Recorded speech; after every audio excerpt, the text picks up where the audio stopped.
hello everyone কি খবৰ আপোনালোকৰ সকলোৰে ভাল আশা কৰোঁ সকলোৰে ভাল আজি এটা ৰেচিপি বনাইছো মানে বৰা চাউলৰ চামৰে ভাত বনাইছো বৰা চাউল তিয়াই থৈ দিছিলে তেলতে জিৰা পিয়াজ তেজপাত এখিলা দি অকণমান মেগি মছলা দি নিমখ হালধি দি আৰু ভাজি দিলো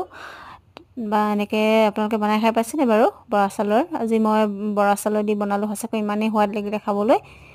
অকণমান পানী দি দিলো আৰু মোৰ চামৰে ভাত ৰেডি মোৰ চামৰে ভাত ৰেডি হৈ গ'ল এফালে কণী আলু ভাজিলোঁ ডাৱৰীয়া বতৰ বৰা চাউলৰ চামৰে ভাত একদম খিৰিকী কিনাৰতে বহি গৰমে গৰমে ডাৱৰীয়া বতৰ তাতে আমাৰ একদম চামৰে ভাত কেনেকুৱা হৈছে খাওঁ দেই একদম এনেকুৱা ডাৱৰীয়া বতৰ হ'লে মানে বেছি ভাল লাগে ন বৰা চাউলৰ জলপান এনেকৈ যে মাংসৰ লগতো খাব পাৰি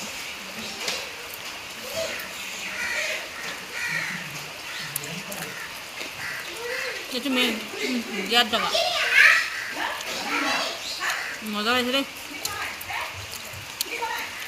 মই ৰাতিপুৱা 10টা বজিলে এতিয়া ব্ৰেকফাষ্ট কৰিছোঁহে আপোনালোকে কৰিলেনে